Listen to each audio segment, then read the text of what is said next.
3, 2, 1, 0.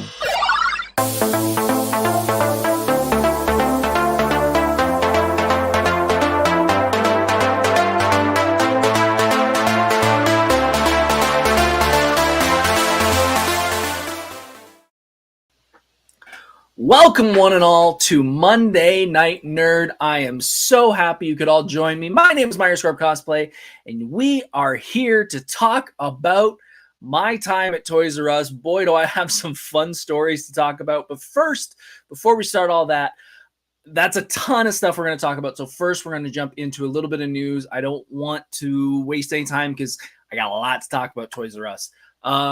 Thank you, one and all, for joining. First of all, it means a lot to me. We are on the road to Anime North. We are in the midst of cosplay fun. The summer weather is here, and I am busy as heck. And it means a lot to me knowing that you, if you're a cosplayer, or even if you're just a person in general, that you're here watching. It means a lot to me. Let's jump into a little bit of news, folks. I have been doing something that I never thought I would do. See, I am a hardcore gamer. And when I say hardcore gamer, I have a stupid high trophy count on my PlayStation. It is way more than it probably should be, but that's just who I am. And honestly, it's who I was. I used to play religiously. I used to pick up every single video game known to man, and I would give it a shot. I would go to the library and rent game after game after game after game for free, try them out. If I liked them, great. If I didn't, I don't. This is one of the first times in my life that I'm really wanting to replay some older games that I've already played and I've beaten. That was inconceivable back in the day, but I'm really wanting to play some games that I haven't played in a long time. And right now, I'm kind of in the middle of Batman Arkham Knight for the PS4. This is probably one that has been criticized left, right, and center for valid reasons. Even when I first played this, I understood the problems, but I'm now back into it. I want to say I'm about 60% into the game, and I understand the critiques. I understand why people had a problem with it, but to be fair, I really am enjoying it. I do understand the problems. I do understand that there is way too much driving in the game. There is way too much driving. The Batmobile does have problems. I will completely agree with that. I completely understand. However, I am still enjoying it. I'm enjoying the characters. I'm enjoying the story. And so far, so good. This is something I'm probably going to keep doing for the next little while. I'm going to start jumping into older games, including I've downloaded the original Tomb Raider for PS4, not the PS1, but the remake PS4 one, or the PS3, I believe it was. I'm wanting to play that. I want to play some more Borderlands, jump into 1 and 2 again. I'm just really excited to jump back into these games. I'm going to keep you up to date on what I think of some of these games that I know I've played before, but have just been a lot of fun to revisit. One other thing for the news. It was my birthday last week. I didn't really talk about it much because, I didn't want to get into, it's a birthday episode and stuff like that. That's just, I don't know. It was my birthday though. It was a really good birthday, really low key. I really didn't do too much. It was on a Thursday, so really can't do much on a Thursday, but I did have a good time. My wife and I just had some dinner together. Some family came over. My big gift, which I was really happy about, I got a power washer. And I know that makes me such a dad to have I got a power washer, but it was really cool. I'm so happy to have it. I power washed the back deck. I got to do the fence. I got to do some stones in the back. I'm super excited. I know. I never thought I'd be in that age where I'm power washing is something I'm really excited about, but I'm kind of treating it like a video game. I love Power Washer Simulator, so now I'm playing the real life version, I guess. It was pretty funny when I opened the box and they had the different colored nozzles, and I'm like, that's exactly the same color nozzles that are on the game. So it was really fun having that. I'm going to be using that probably next weekend during the holiday, and it's going to be a great time. The only other news I have for today is, sadly, on my birthday, we lost a great director. If you're a horror fan, we lost Roger Corman. He was 98. He passed away in his home in California. one of the giants in indie horror and low budget horror, has done so many producing credits, so many directing credits. A lot of them go uncredited. He was very big on not wanting to take the spotlight for himself, even though a lot of people knew it was him. Really, really cool director. I'm trying to think of, I'm drawing a blank, obviously, on some of his movies. But I met him at a couple cons. He was great. Just a class act when it comes to horror, unfortunately. Again, 98, like that's something that you can't really do anything with, unfortunately. But he will be missed. I know on the podcast I used to talk about, people that passed away and stuff every week, but we try not to do that because it's kind of a downer. But I feel like he had enough of a career that he deserved that little bit of a spotlight. So Roger Corman, you will be missed. Thank you for the memories, and we'll see you down the line. Other than that, it's kind of been a slow week. I know people have been asking on Instagram for a tutorial on how to make the Gambit playing card that I made. That is going to be edited hopefully midweek. I've been kind of busy this week. I'm doing stuff for my birthday and stuff, so I didn't really have a ton of time to do any editing, but it is shot. It just needs to be edited. Transferring from the phone to the computer is kind of a pain in the butt, so that will be done midweek, I promise. Thank you all for having, some interest in some of the stuff I'm building. Hopefully I'll do some more stuff in the future. But yeah, that's kind of what I've been up to. Not a ton. If you want to know more about what I'm up to and cosplay stuff, hop on to the pre-show before the show starts on Instagram Live. That's where I'm going to talk about all the cosplay stuff. I don't want to take up too much of the show here talking about, what I've done for cosplay and stuff. That's what the pre-show's for, is talking about that stuff. If you're still here, folks, I greatly appreciate it. Thank you for tuning in. If you could hit the like button, hit the subscribe button, do all those fun things, it mean the world to me, because that makes me know that this is a good show and you like what I'm doing and you want more of this. Sponsor, as always, for the show is my beautiful, lovely wife. She's incredible. I know I talk about her every week, and she is the sponsor every week, but it is going to be that way forever, because seriously, I would not be the person I am without her. She is the one who motivates me to do these things, whether she says it or not. She makes me want to be a better person every single day, and it's the absolute truth, and I don't mind saying it. Some people can call me a wuss. Some people can call me whatever they want. I don't care. I love my wife, and I seriously would not be here without her. Hun, I love you. You will always be my sponsor. Folks, we're early. We're only about 8 minutes into the show, but I have a ton of stuff to talk about Toys R Us. We're just going to take one quick second here. I wanted to do this on Instagram Live too, because I want people who are possibly watching on Instagram to see the show. And if they enjoy it, they can hop over. I just want to give people another platform to watch. We're on Twitch, we're on Facebook, we're on YouTube. Hopefully the Instagram Live works well too. If you're just joining us, I hope this works. And if it doesn't, too freaking bad.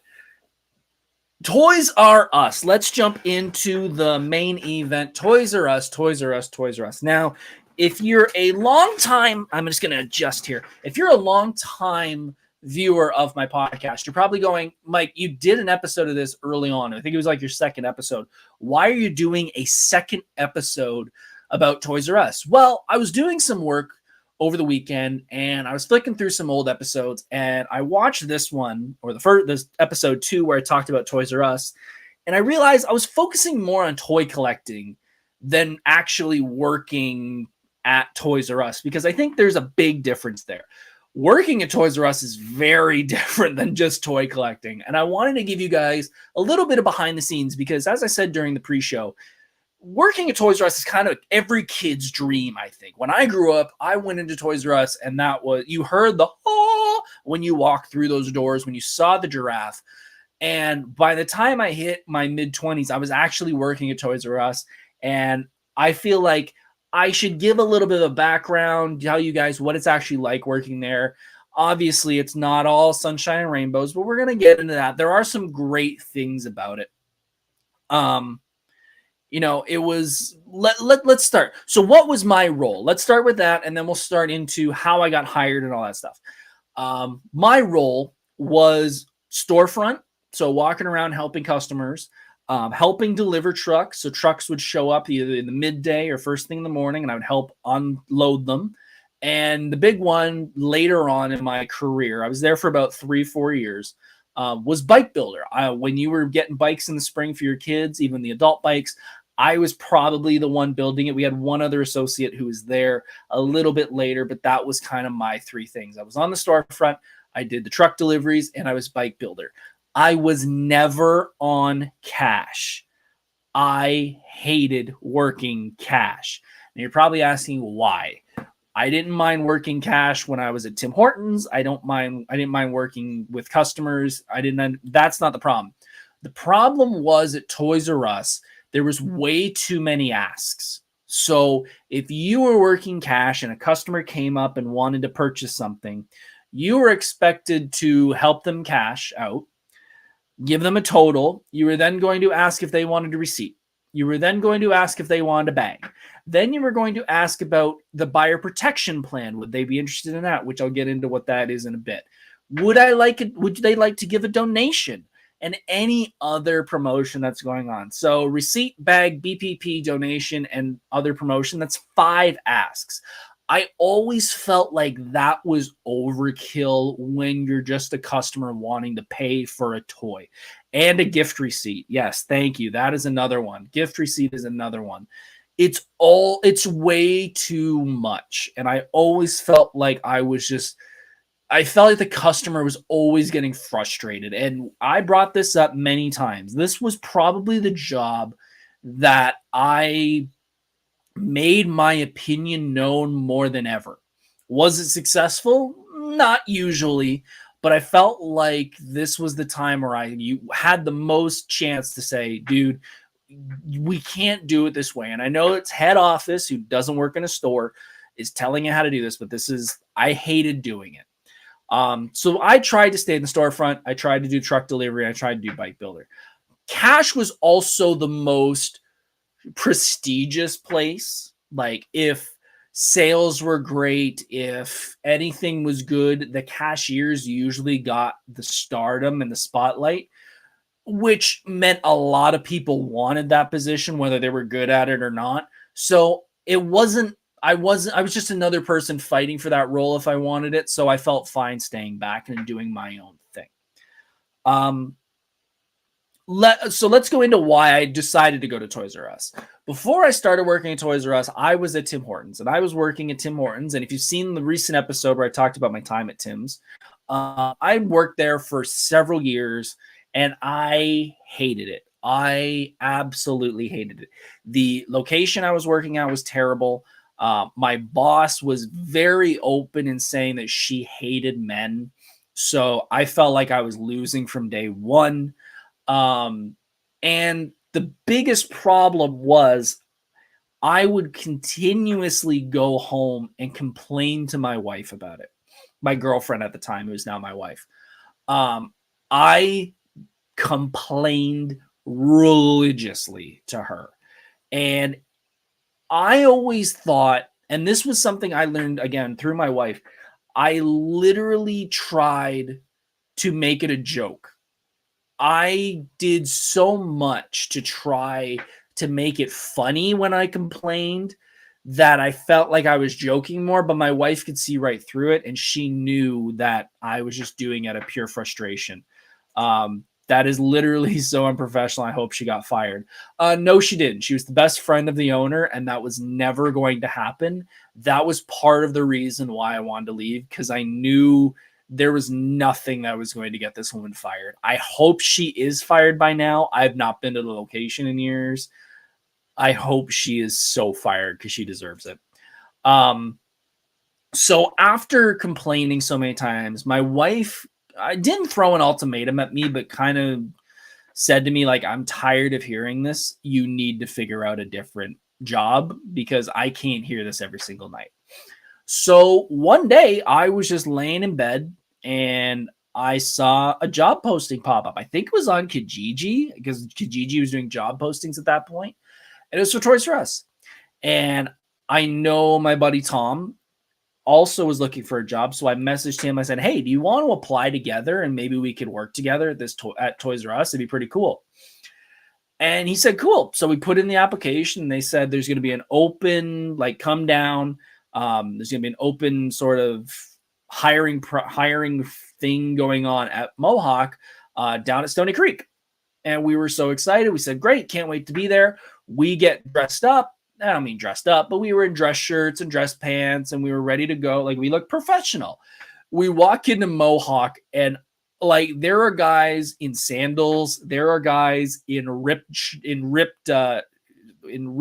track pants, in sweatpants, in stained t-shirts. Like, we walk in and sit down and I'm like, I don't want to be that guy, but like, if we don't get hired, we're doing something very wrong, because the competition we had was pretty bad.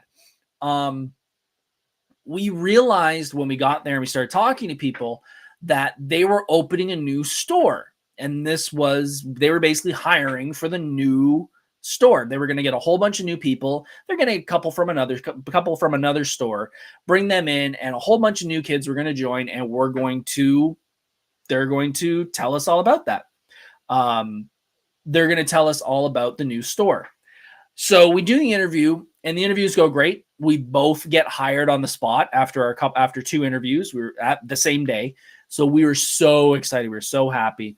Walking home, we were so excited. We actually walked home from like Stony Creek, which is pretty far for where we lived. But yeah, it was really cool. So the store that I'm talking about is the Centennial one in Hamilton, down by the highway. They just finished building it. We were basically going in there and putting everything together inside the store. So any shelving units we were putting together ourselves. Like, we had hard hats, we had work boots we had the toe caps for work boots. We had we were basically labor, and we were going to be employees. I think they thought this was going to bring us a little bit more like, it's our store. That didn't fucking happen. The people you knew were going to stay for more than 3 weeks, you knew from day one. But yeah, we put all the shelving units together. We kind of put the storefront together up top. Yeah, we just kind of put the store together. We put the toys on the shelves.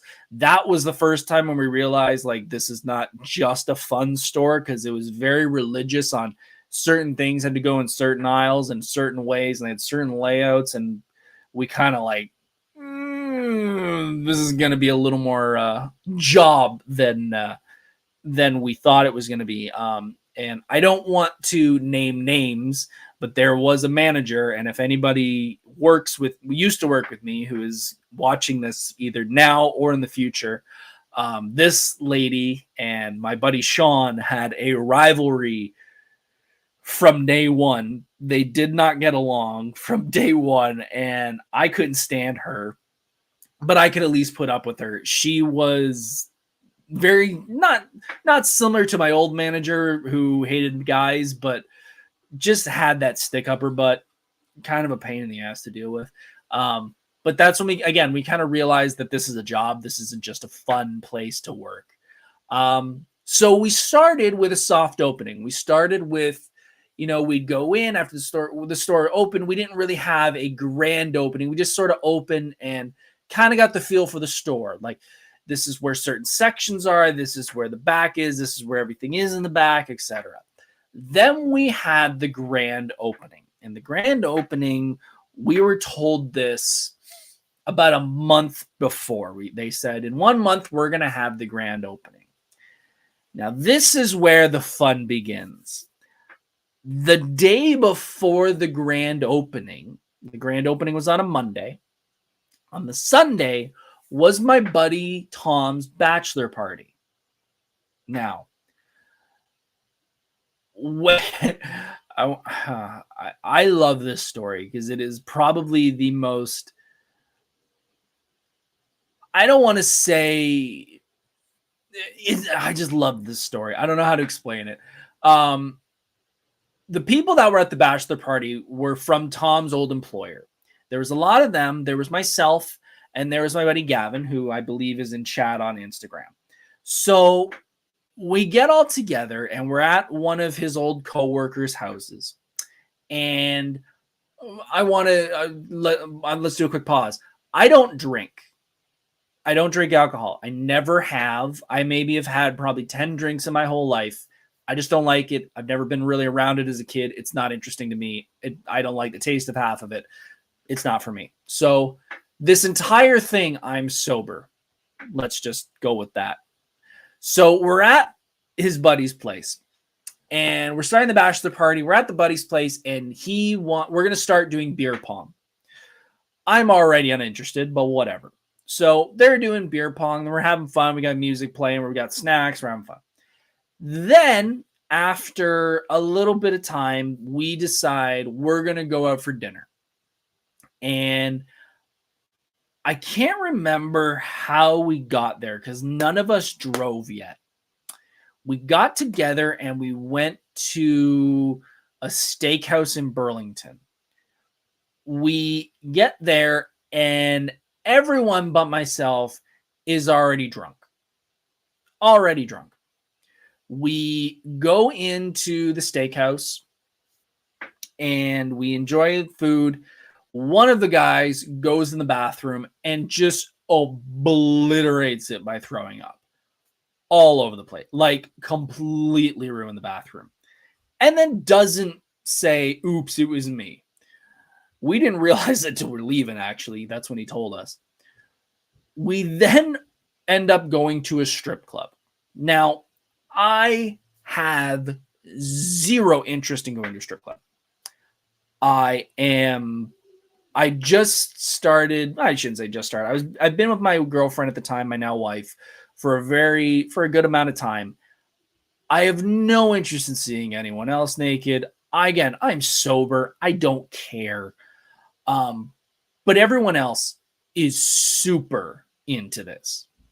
We get there and they're so into this that nobody remembers that you need ID to get into a strip club.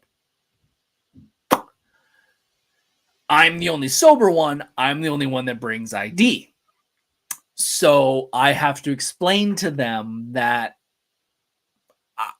we had gotten a ride there from somewhere. I think we took a cab. We're stuck there. Like we really want to get in. So we get into the strip club. And before we walk into the strip club, I take everybody who is again drunk. And I should have done this earlier. I think I may have done this earlier, but I'm just reaffirming it then. I went, look, folks, Tom has got to work tomorrow. Tomorrow is the grand opening of our store. Every staff member has to be there, has to work. We have been told if you call in sick, if you call in late, whatever, you will be fired. He has to work tomorrow. We cannot kill him. Please. We go into the strip club. Again, I'm bored. I don't give a crap that we're there. Everyone's having fun. A couple people are going for dances. A couple people are getting drinks. Again, this has now been half a day of being bored. I went, look, I'm going to go. And I grabbed Tom and I said, Tom, you need to not be too drunk tomorrow. Remember, you have to work. Okay. All right. I'll see you later. I leave, go home. The next morning, I walk to Tom's house to pick him up for work. As I knock on the door, he runs through the door, pushes me out of the way, runs to the front lawn, and throws up all over the front lawn. I am now mortified and crying, laughing at the humor of the situation.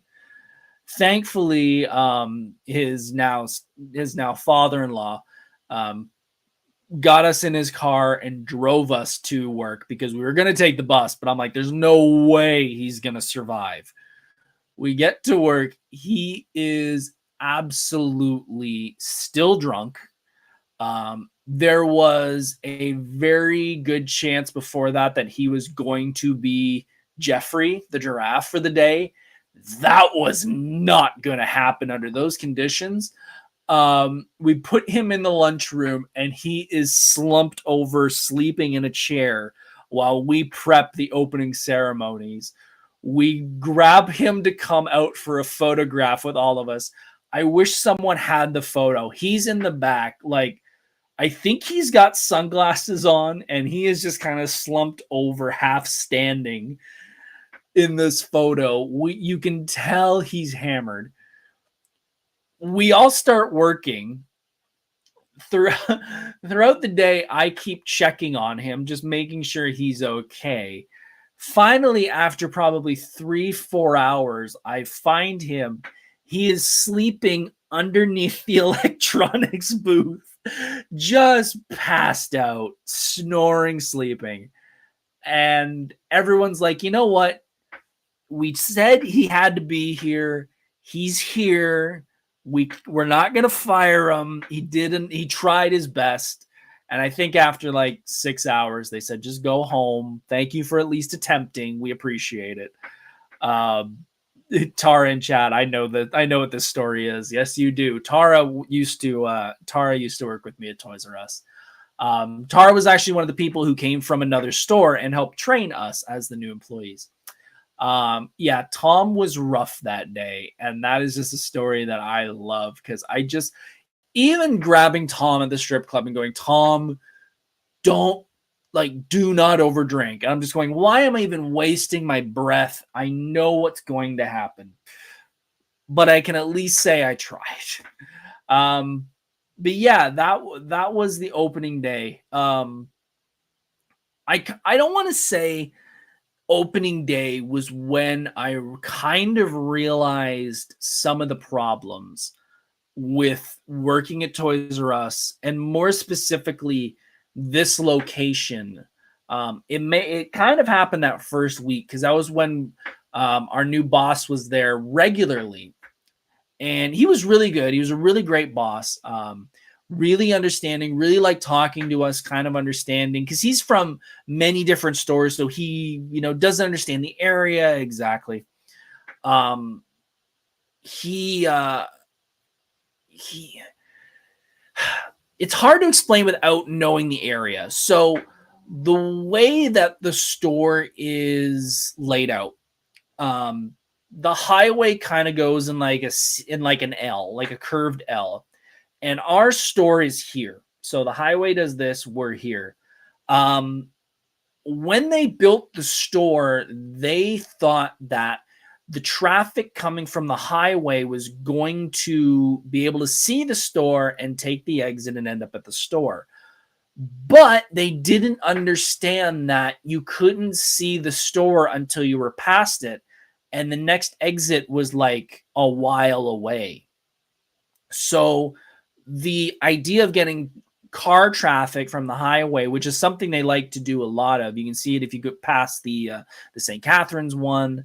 I think there's the one just outside Toronto. That's one thing they really like doing. This was an epic fail when it comes to that. Also, they were really excited because the buses would run and stop right near our store. Well, that was a great idea, except when I explained to them that the bus that was running there was just a seasonal bus. It was only there for the summer because Wild Waterworks was right up the street from us. And Walmart was actually footing the bill to make that bus run all year long. If anything happened to Walmart, or they felt like that wasn't worth it, they weren't going to flip the bill anymore, and that would go back to a seasonal bus. And that's kind of a big problem because bus traffic is very important to a lot of retail stores. Also, with Walmart was right next to our location. So there was a lot of Walmart that had stock that we didn't. And yes, Toys R Us is a giant toy store, but there was a lot of high important items that they would get that we wouldn't. Video games was a big one. Toys R Us, up until recently, video games was such a big deal for them. But I personally, even as an employee, I wanted to get, when GTA 5 came out, I wanted to get GTA 5. And we never got it at the store. I put in a pre-order for it at work, and it never showed. So I ended up having to cancel the pre-order, get my money back, and go across the laneway and get it from Walmart. And that was kind of like part of the problem. There was also way too many employees, especially on day one. If you went from the front of the store to the back of the store, there was probably 4 or 5 employees you'd run into. That became a very big issue because every one of them would ask, do you need help? Do you need help? Do you need help? Do you need help? Do you need help? And I was at the back of the store to the bikes, and I just didn't say anything because I knew you'd been asked 5 times on the way to the back. But the whole reason for this was, and I found out from my boss, was Hamilton, the mountain by Lime Ridge Mall, is actually one of, I think he said, the 3rd biggest selling store in the country, because it is one of the oldest. It is one that everyone knows it's there. And they built the Centennial one to help alleviate some of the congestion and craziness that Lime Ridge had. The problem is all those issues, as well as you're starting to deal with online shopping. So kind of from the first couple days, I realized that this was not going to be as sunshine and rainbows as I thought it was going to be as a kid and as an adult. But with all things negative come very good positives. And the positives were definitely Boxing Day and Black Friday. Now, some people look at these days for retail as, I don't want to work them. I want nothing to do with them. Keep me as far away from the store as possible. I, on the other hand, go, I can't wait to see a fight because, man, we saw some fights. I clearly remember 2 women getting into almost a fist fight over a baby gate, like almost pulling jerseys, throwing haymakers. It was some pretty interesting things on Black Friday and Boxing Day sales. The kids, and this is the one thing that a lot of people don't realize until you work there. Everyone thinks the kids are the problem. Everyone thinks, oh, kids are running around like. Kids were fine. Kids were kids. Like, you got kids running around being kids. Like, that's just what they do. Parents, on the other hand, wow, I've never seen more people out of control and complaining about everything. Like, I was worried for some kids that parents were going to start throwing bunches of kids. They were getting so frustrated. There were times where we would just bring skids of stuff out on a Boxing Day sale or a Black Friday sale, and they would just tear them apart. And it was honestly, it got to the point where you realize how big consumerism is. Like, do you guys really need to be scratching and clawing for like a Hatchimal? Like, folks, come on. What are we doing here? And just people complaining about being in the storeroom. Like, every angry customer believed that when we didn't have something in stock, we had it in the back and we were just keeping it from them.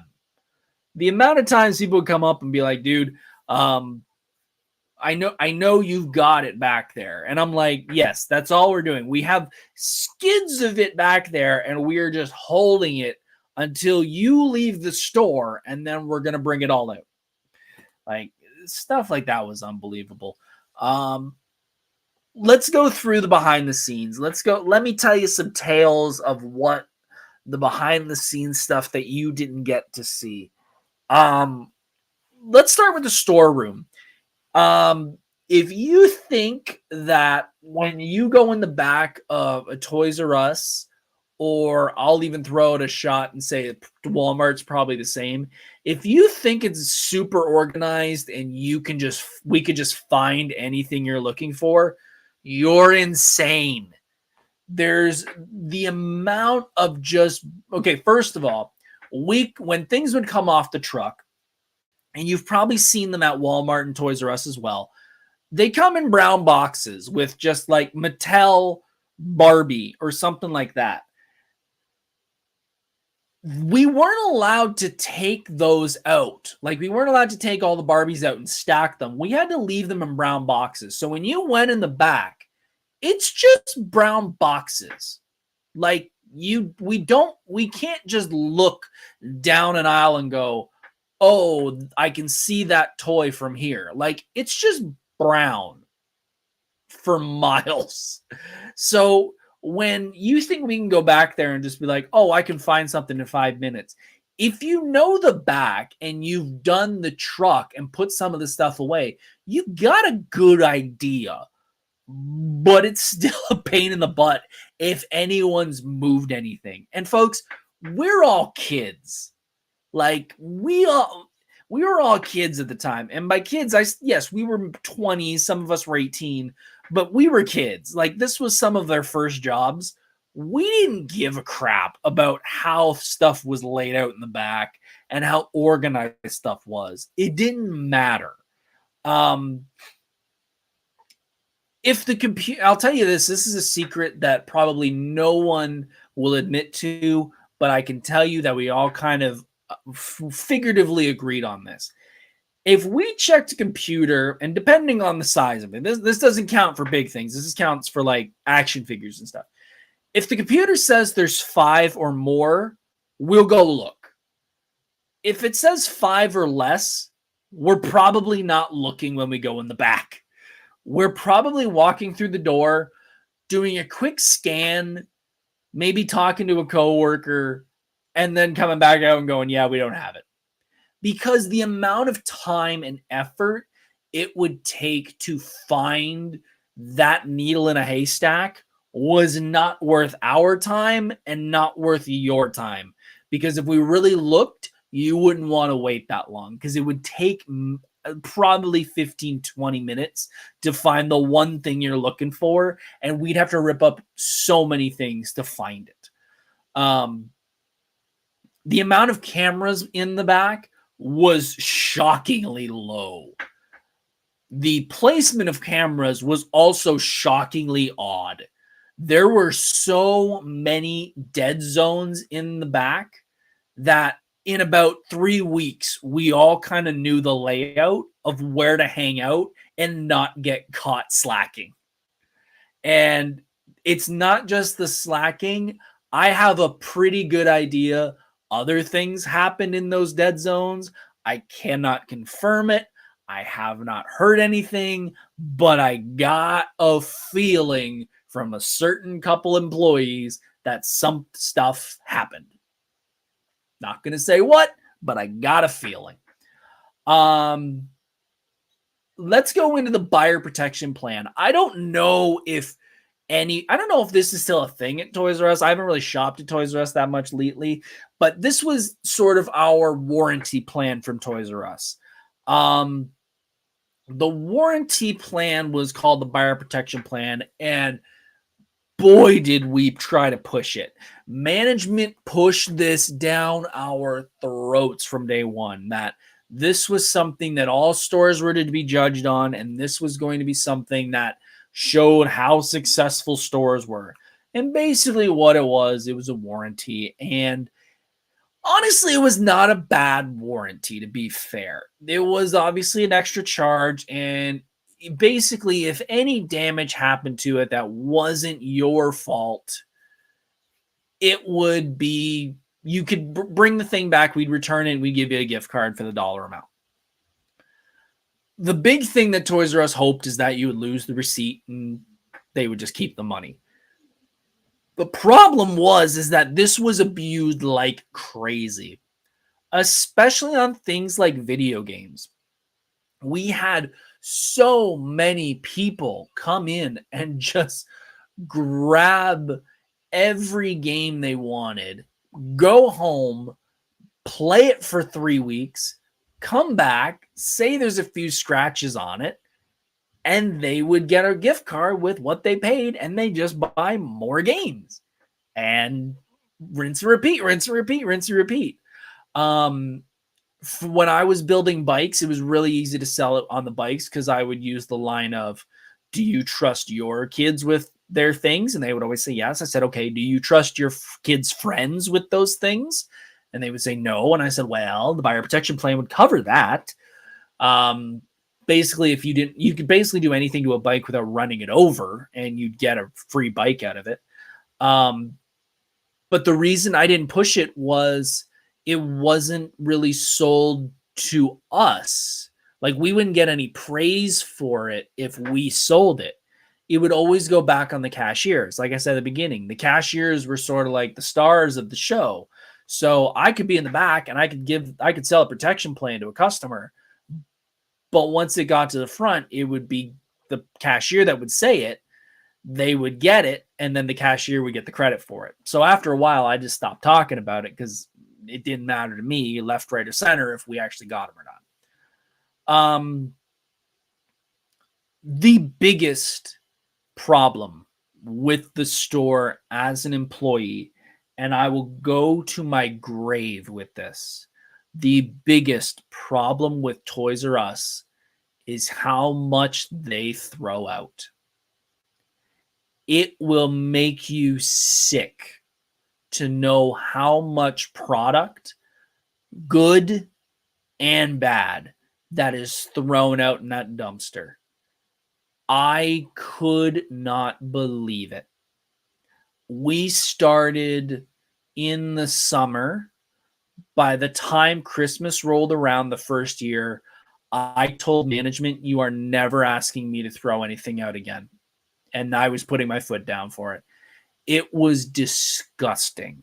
The amount of toys that would come back with simply damaged packaging, or maybe a piece was missing, and instead of putting it out for a dirt cheap price to get it to some kid, they threw it out. Anything that would go down to what they would call penny merch, which would basically be anything that would go down to a that they could not sell no matter what. And instead of tanking the price to $5, if it was a $20, $30 item, instead of tanking it to $5 or $1, they would put it to penny merch. And penny merch would basically be, in the computer, it would say a penny. We could not sell it to a customer. We could not buy it ourselves. It went straight into the garbage. What stuff would that be? That would include video game strategy guides.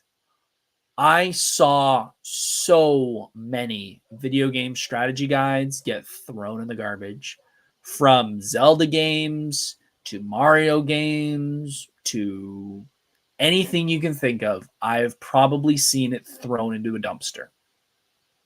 Could it have gone to somebody who would appreciate it? 100%. Could they have sold it if they just lowered the price? 100%. But it was much easier for them to simply get a price change down to a penny and for us to pack it up and throw it out. The amount of Lego that is thrown out was shocking to me for how expensive that stuff is. We would get sets back that we know kids would steal the minifigures from and just give us the set back. And I would say, just why are we not talking to Lego and just bagging these things up and just selling the bags for $5, $6, or selling the set without the minifigures? And just, nope, throw it out. Throw it in the garbage. And I know I saw people steal it, because as soon as it went to the back, it went into a bag or it went into a pocket. I saw it. I'm not going to say who I saw, but I know I saw people take it.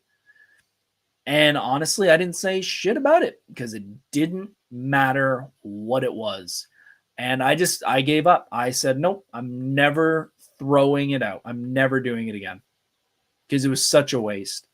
There were a few things, like if it was an Xbox or something, we would put it back on the truck and they would send it back to Microsoft. But if it was anything normal, garbage. Everything got thrown out. It was really disgusting. And then there were things like displays. This isn't the worst thing, but it made me laugh. There would be displays that would just sit in the back for years. And I mean years. And they just collect dust. And it got to the point where we literally had probably a 20-foot section that were just like those Lego displays, and they would just sit there. And I'm like, why are we not doing anything with these? Does Lego want them back? No. But we're not throwing them out. No. Then what are we doing with them? I don't know. So I ended up just saying, like, well, if we want to do things like have pizza parties and stuff at the store, why don't we do an auction for these things for staff? Like, these are Lego displays. These things go on eBay for like hundreds of dollars. Like, why don't we just auction them off? Okay, we could do that. So we did, and no one wanted them. So I got a bunch of them. I had like 6 or 7 of them from different displays. I had Star Wars ones. I had Lego Friends ones. I just bought all of them because what the hell? Like, why not? For those who don't know, if you're a Lego fan, all those displays, they're all super glued, which made me laugh because I got those all when the Lego movie came out. And if you've seen the Lego movie, they make fun of, or they basically discriminate against gluing your Lego together. All those sets are glued, every single one of them. But also there were video game things. And after a while, I put in a bid on on one of the PlayStation ones, and I actually have a PlayStation Vita from one of the displays. I have a display model of the PlayStation Vita. It works perfectly fine. If I turn it off, it goes into demo mode, but there is a button combination to kick it out of demo mode, and it works perfectly fine. And I probably dropped $10 on it because no one wanted it. And again, if I didn't buy it, it was going in a dumpster. I now have a PlayStation Vita because of it. It's so funny. Crystal in chat says, as a past retail manager in my old job, they would keep super old signs that we never use at all in fear of someone would steal them. Agreed. Like, that's the way it was. Like, you can ask Tara, we had hundreds of old signage from campaigns that were years old. And I'm like, what are we doing with these? Tara in chat, I may have taken a cardboard Robin home. You know what? I remember when we had those Lego cardboard cutouts, and I'm like, somebody'd want these. Nobody wants to do the work. Okay. Might end up in someone's home. Like, but overall, was it a good job? Yes. 100% it was a great job. I loved working there. I made friends like Tara. I made friends like Sean, Thomas, Heather, Leanne, Brett, like all these people that I met through Toys R Us who are great, great friends of mine. The people were pretty great. Yes, they were, Leanne. Yes, they were. But like, seriously, I made some lifelong friends from there. I can't say anything bad about that job because if I didn't, and folks, this is something I really want to stress to people. When you have an opportunity to make a decision, like, you do not understand how that one decision can impact you so much later in life. Like, I remember vividly laying in my bed, looking at that job ad and going, should I apply? I don't know. And if I said no, I wouldn't have met so many incredible people. I wouldn't have three of my groomsmen for my wedding because of that store. friends like Tara, friends like Leanne, like people who mean a ton to me, was because of that place. And it's, please think about how much little decisions like that can impact you long term. Like, seriously, that butterfly effect is so true. It was a great job. Like, literally, when you think of you're working in a toy store, that it's exactly what it is. You walk in and you see toys that you wanted when you were a child, especially, when I was working there, when the retro thing sort of kicked into high gear. And, I'm finding old Power Ranger toys that I wanted when I was a kid re-release. I've got the Dragon Dagger, I've got the White Ranger Saba, I've got Power Morphers, I've got all this Power Ranger stuff because I worked there. And I wouldn't have been able to get all of it if I didn't work there. I'd have to go in every single day to try and get it.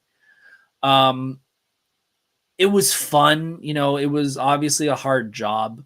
The hours were terrible at times. There were weeks where I was only getting 8 to 12 hours a week, which became frustrating, obviously. Anytime Christmas would come, it would get crazy busy and you'd be swamped with hours, but then you'd hit January and it'd dry up to one shift a week. And that's when it became a problem because nobody can live on one shift a week. I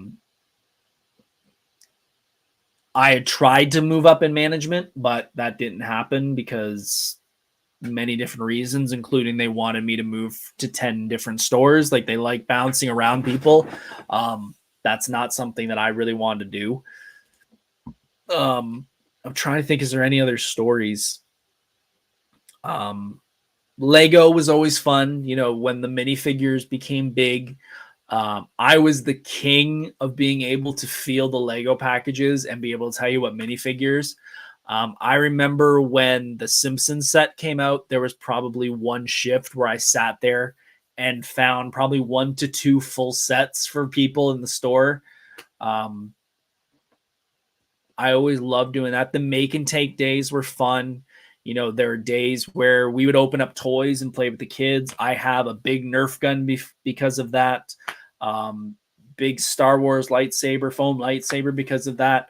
Oh, thank you, Leanne. Leanne in chat says that poor store when Expo weekend would come around. Let's talk about Fan Expo weekend. So when I first started working there, I was already full tilt into Fan Expo. I was going, this was at least 3-4 years into me going regularly.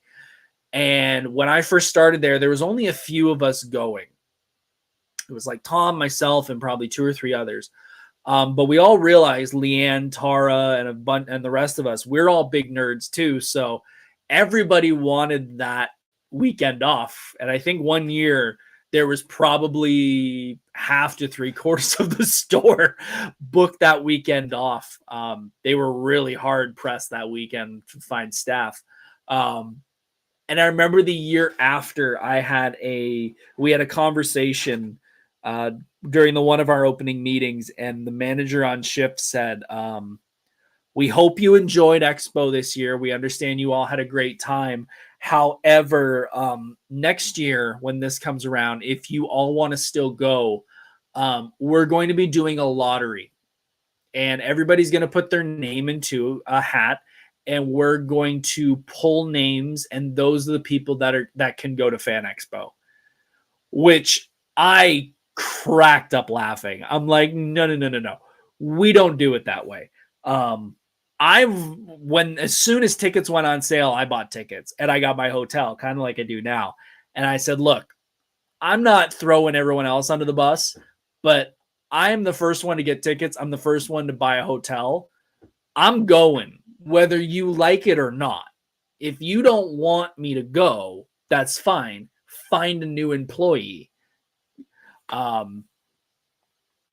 Yes, and that Crystal in chat says my old job, it was who put in the request first. And that's what I said. I'm like, it should be request first.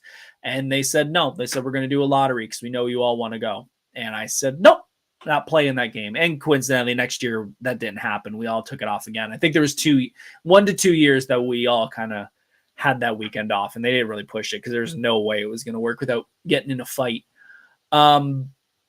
But really, it was a fun job. The biggest problem was the hours. The biggest problem was just trying to keep a consistent schedule. You know, you'd go in every Thursday, which was flyer night, and you'd hope and pray that the schedule had you in for, 3-4 shifts a week. And sadly, there were weeks where it was 2, 1, and that just got frustrating. And you can't survive on that. That's why I think there's only one friend that's still there, and she's a director now, manager, so she's full time no matter what. But yeah, it was a great store, great people. You know, playing with toys every day, playing with kids is fun. Having fun with seeing smiles on their faces when people would show up. You know, we'd have big mascots show up. It was all around a great time. And if you're a kid, if you're looking to get a part-time job, I highly recommend Toys R Us. They're a blast. Even the Wentworth store at Lime Ridge is great. I worked a couple shifts there and they were fine. It's an older store, so you've got the problems of an older store, but staff's still good there. Yeah, I can't say anything bad about it besides the hours become a little bit of an issue if you're looking for steady hours. Let's quickly look at something that I posted on my stories a couple days ago. I wanted everybody to let me know what your favorite toy was, or what toys you want from Toys R Us. And we're going to quickly go through those before I let you guys hit the old dusty trail. Give me 1 second here. Talk amongst yourselves. I know I should have had this prepped beforehand, but hey, it's an amateur production. Get used to it. Next week, folks, before we save you some time, next week I'm hopefully going to be having a guest on here. I'm just talking with them to see if they are available. We're not 100% if we can or not, but we're going to do our best to get them here to talk about 3D printing. It's something that they are very, very good at, and I think they would do a great job explaining about how to 3D print, what the all the ins and outs about it. So I'm definitely wanting to do that. I'm just having a little bit of an issue hopping onto my Instagram to see the results. Again, I should have been a professional and had this up and running, but unfortunately, I am not a professional. Give me 1 second here. Talk amongst yourselves. Yeah,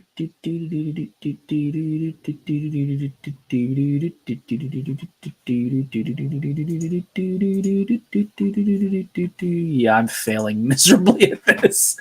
All right, I am going to do it on my phone.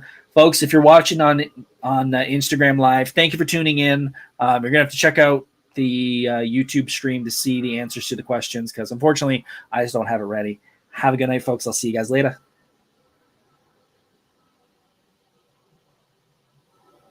All right, give me 1 second. Again, I know, I should have had this ready. All right, so the Instagram post was, what toys did you always want from Toys R Us?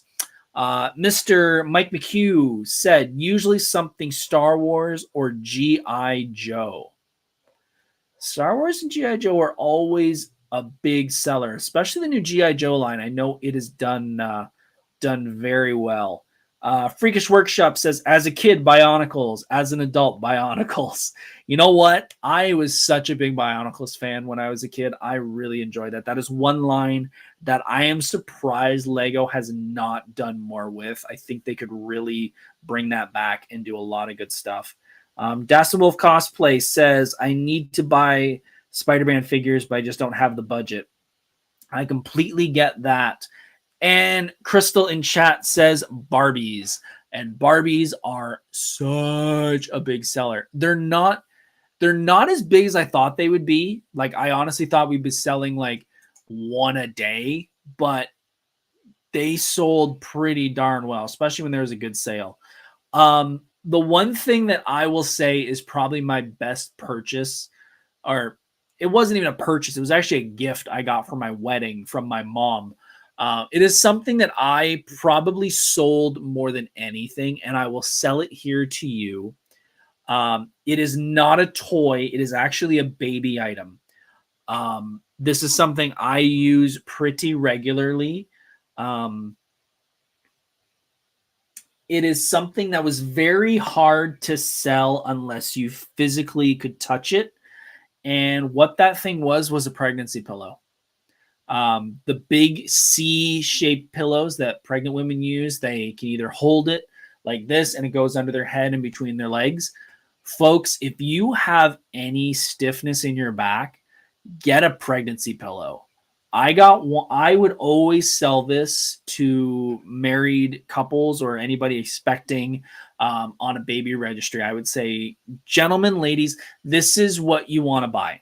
This is a must have. And they would always say, well, I don't need a pillow. I said, look, guys, the wife will use it. They will use it. And then the husband can use it after. Crystal didn't like hers. You found it uncomfortable. I love it. I have one. I've had one for years. It is a jersey material one. Probably once every 3-4 months, I will pull it out for a week or two. It is so nice. It does get very warm. I will probably not be using it much in the summer, but it is super comfy. I love the thing. If I could have one on the couch, it'd be great, but it's just so big and bulky. But yes, if you're a husband, you also hated being pregnant. Well, that could play a factor. It might not have been the pillow. But yes, that is the thing I will tell everybody. If you are expecting and you are on a baby registry, put down a pregnancy pillow in the jersey material on your list. The wife will use it, or the woman will use it. The man can use it after, and it is one of the most comfy things to sleep, lay on a couch, lay in bed. It is so comfy. It is one of the best things I've ever purchased. If it was something from Toys R Us, it would probably be wrestling figures, which actually I've bought more wrestling figures now than I did when I worked there. I think because, again, as I've said in the past episodes, when I worked there, I kind of got averted from buying as much just because I saw it so much. I would see it every single day at work. So it was kind of like I'm paying $20-$30 at the time for a wrestling figure that would sit on my shelf at home instead of sitting on a shelf at work. So there were a couple things I would buy, but I would say now that is probably the thing I go and look at the most is wrestling figures. It is past 9 o'clock, folks. Thank you so much for being here. If you're still here, please hit the like button. Please hit the subscribe button. It means so much to me. It means so much to me that you're still here watching me after over an hour of me talking about my time at Toys R Us. Next week, like I said, I'm hoping to have a guest to talk about 3D printing. They do have a couple panels at Anime North, so I wanted to know if maybe they could come in and talk a little bit about the 101 of 3D printing and give you guys a heads up on that. But if that doesn't happen, I have some backup ideas. But in a couple weeks, Anime North will be coming up. I will be there all weekend. I will be there on the Saturday and Sunday. I will be Dunkmaster Darius on the Saturday. I will be Dan from Street Fighter on the Sunday. I will be at the League of Legends photo shoot on the Saturday as Darius. So if you see me, swing by, say hi. I will be the one carrying a big, giant basketball net axe in one hand and a basketball in the other. Have yourselves a great week, folks. Hopefully the weather is going to cooperate. I've got some more pressure washing to do. But if not, have yourselves a great week. I will see you all next week. I love you all. Thank you for tuning in. See you next week. Goodbye, folks.